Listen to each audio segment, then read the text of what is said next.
So Michelle, 10 years ago, us two came up with an idea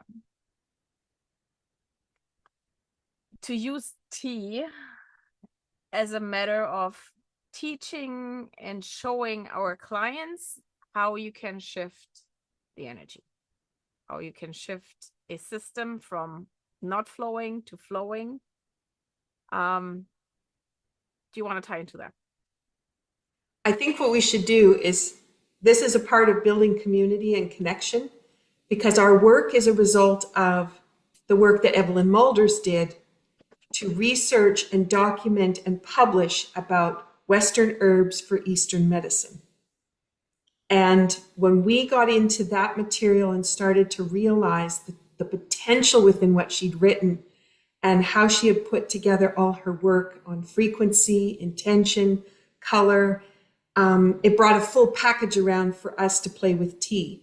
And to say, if she could do that, then we could take the tea, we could take the herbs, we could take the relationship of the herbs with each other, bring in intention, and then highlight the tools that happen in bioenergetic wellness, but in something that people delight in, which is a cup of tea.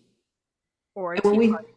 And a teapot, yeah. And to be able to say to someone, you're having a hard day, come and sit with me and have a cup of tea. But in our case, we don't just say, I'm just going to throw on any old tea. We say, let's choose the tea that has the right intention for this conversation. Let's choose the herbs that are going to be a part of the conversation, that are going to lift us up. And what is the goal we have on the other side of that? In this conversation, we want to relieve a pain. We want to have more clarity of thought. Do we want to put ourselves in a new direction?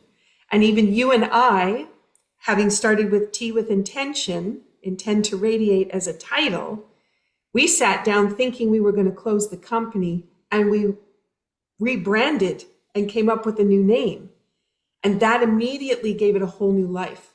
But that happened because we sat down with those teas with intention and we listened to what they were really saying. And so powerful.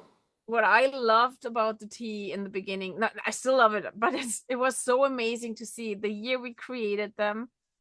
My schedules, when I had those heavy workload weeks where by day 3, I was so angry and so annoyed with people. And just by having one cup in the morning that I defined by using my muscle monitoring, and then picking the tea that would support me through the day. And I was not angry, and I was not the person that was mean to others.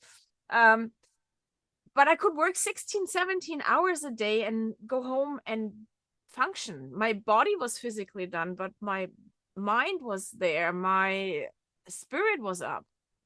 And having to do that for a full week, up to 10 days, the tea, sorry, German, the tea shifted all of that for me in a way that was like so amazing to see. And it was just one cup of tea in the morning.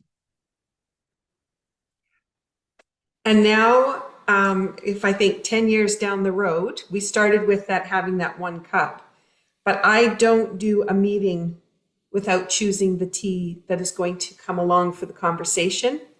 And I sip throughout the conversation to make sure if a new idea comes forward, I sip and seal it with those herbs. Mm-hmm. I'm very specific on the intention and that connection to herbs. Going outside in nature, you probably are the same. You see those herbs, you see where they're growing, you see how they're thriving, and the connection is just so much stronger that it's no longer about putting the tea bag into some hot water. It's about cultivating something with the connection of those herbs. And that's so empowering. And that's what bioenergetic wellness is that mindful connection that really creates a conversation, whether it's with herbs or with other people, but a conversation for what is going to lift us up, what is going to energize and bring more vitality to every day or to our project or to what we want to participate in. And the tea has been such an incredible journey.